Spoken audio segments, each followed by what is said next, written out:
Elon Musk. இவர் உலகத்துடைய number 1 பணக்காரர். வித்தியாசமான முயற்சிகளில் ஈடுபட்டதுல இவருக்கு தான் சொல்லணும். தானோ ஒரு எலக்ட்ரிக் கார்ஸ், அப்பா விண்வெளி ராக்கெட், தானாவே பூமிக்கு திரும்பி வரக்கூடிய டெக்னாலஜி, அப்புறம் பூமிக்கு அடியில் ஏரோப்ளேன் தைரியத்தில் டிராவல் பண்ணக்கூடிய ஹைப்பர் டெக்னாலஜி, இந்த மாதிரி வித்தியாசமான முயற்சிகளில் ஈடுபட்டதுல இவருக்கு தான் சொல்லணும். அந்த வகையில இப்போ வேற ஒரு வித்தியாசமான ஒரு முயற்சியில ஈடுபட்டிருக்காரு. அதாவது மனிதர்களுடைய மூளையில கம்ப்யூட்டர் சிப் பொறுத்தின முயற்சியில ஈடுபட்டிருக்காரு. அதை பத்தி தான் இந்த வீடியோல சொல்லியிருக்கேன். வாங்க சொல்ல போதும்.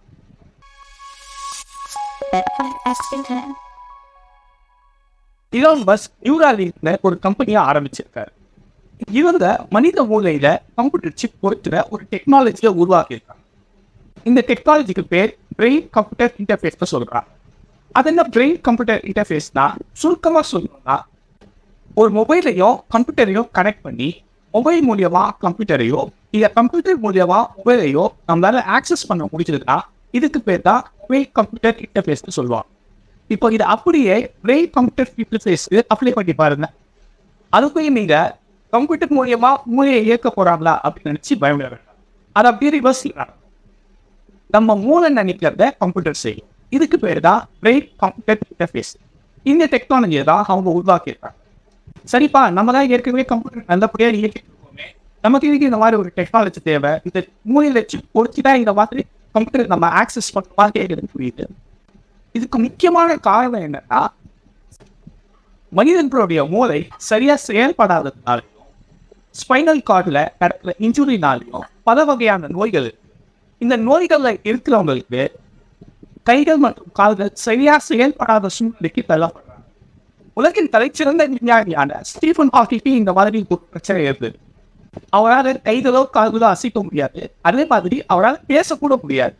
நீங்க இப்படி யோசிச்சு பாருங்க, இந்த சிப்பை இந்த மாதிரி ஒரு குறைபாடு உள்ளவங்களுடைய மூளையில பொருத்தி அவங்க நினைக்கிறத கம்ப்யூட்டர் கனெக்ட் பண்ணா, அதை அப்படியே அடுத்த கட்டத்துக்கு போய் அவங்க மனசுல நினைக்கிறத கம்ப்யூட்டர் கால்குலேட் பண்ணா, இன்னும் அடுத்த கட்டத்துக்கு போய் அயன்மேன் படத்துல வர மாதிரி சில டிவைசஸ் கைதலையோ கருதையோ கொடுத்து மனித மூளை நினைக்கிறத அந்த டிவைஸ் செஞ்சா, அதாவது அந்த டெக்னாலஜி மூலியமா அவங்களால கைகளையும் கால்களையும் ஈஸியா அசைக்க முடியும், அவங்களால ஈஸியா நடக்க முடியும், ஒரு ஊர்ல தொட முடியும், ஒரு பொருளை எடுக்க முடியும். இந்த மாதிரியான ஆராய்ச்சியில தான் இவங்க ஈடுபட்டிருக்காங்க. அதுக்கான முதல் படியாக தான் இந்த பிரெயின் கம்ப்யூட்டர் இன்டர்ஃபேஸ், இந்த பிரெயின் சிப்பை அவங்க தயாரிச்சிருக்காங்க. இது ரொம்பவே ஆரம்ப கட்டத்தில் தான் இருக்கு. இப்போ முதல் கட்ட ஆராய்ச்சியா இதோடைய சேஃப்டி அண்ட் எஃபெக்டிவ்னஸை மனித மூளையிலே இவங்க பார்த்துருக்காங்க. சரிப்பா, இந்த டெக்னாலஜியை ஸ்ட்ரெயிட்டாக மனித மூளைகளில் தான் அவங்க ஆராய்ச்சியில் ஈடுபட்டாங்களா, வேற எந்த விலங்குகளையும் ஆராய்ச்சி பண்ணியிருக்காங்க. அவங்க இதுக்கு முன்னாடி பன்றிகள்லையும் குழந்தைகள்லையும் இந்த ஆராய்ச்சியில் ஈடுபட்டாங்க. ரிசல்ட் நல்லபடியாக இன்ஃபேக்ட் சொல்லணும்னா, குழந்தைகள் பேசிக் லெவல் ஆஃப் பாங் கேமை நல்லபடியாக விளையாட்டுச்சின்னு சொல்கிறாங்க. ஸோ இந்த டேட்டா, இந்த தரவுகள் எல்லாம் வச்சு யுனைடெட் ஸ்டேட்ஸோடைய food and drug administration department, அதாவது USFDA சொல்லுவாங்க, இவங்க மனிதர்களில் இந்த ஆராய்ச்சியை ஆரம்பிக்கிறதுக்கான அப்ரூவலை 2023 கொடுத்தாங்க. இந்த 2023 அவங்க கிடைச்ச அப்ரூவலுக்கு அப்புறம் மனித மூலையில இந்த ஆராய்ச்சியை ஆரம்பிச்சிருக்காங்க. பாரம்பிரிஜியா அப்படின்னு சொல்லப்படக்கூடிய ஒரு மூளை சம்பந்தப்பட்ட நோய் இருக்கிறவங்கள தான் இந்த ஆராய்ச்சியை முதல்ல தொடங்கிருக்கு. சரி, இதுல இவ்வளவு நல்ல விஷயம் சொன்னோம், இல்ல கெட்ட விஷயமே இல்லையானா? கெட்ட விஷயம். அதை பத்தி தெரிஞ்சுக்கிறதுக்கு முன்னாடி நம்ம வீடியோ லைக் போட்டு நம்ம சேனலை சப்ஸ்கிரைப் பண்ணிச்சு. முதல் டிராபேக் என்னன்னா, எந்த ஒரு கம்ப்யூட்டர் கருவியா இருந்தாலும் அது ஈஸியா ஆக்ட் பண்ணப்படலாம். அதே விஷயம் இதுக்கு ஒரு விஷயம் யோசிச்சு பாருங்க, இந்த கருவியை ஒருத்தருடைய மூலையில பொருத்தி இன்னொருத்தர் இதை ஆக்ட் பண்ணி நம்ம நினைக்கிறத இன்னொருத்தர் மூலியமா செய்ய ஆரம்பிச்சா என்ன ஆகும்னு சொல்லிட்டு விளைவுகள் ரொம்ப மோசமா இருக்கும். இரண்டாவது டிஸ்அட்வான்டேஜ், இந்த டிவைஸை பொறுத்ததுனால நிறைய பாதிப்புகள் வரலான்னு சொல்றாங்க. சீஜர்ஸ்னு சொல்லக்கூடிய வலிப்பு நோய் வரலாம், அப்புறமா மூளையில ரத்த கசிவு ஏற்படலாம். இந்த ரத்த கசிவு நடக்கிறதுனால வேறு விதமான பிரச்சனைகள் கூட வரலான்னு சொல்றாங்க. மூணாவது விஷயம், நம்ம டெக்னாலஜி அட்வான்ஸ் ஆக ஆக டிவைசஸ் எல்லாம் அப்கிரேட் ஆகிட்டே இருக்கும்.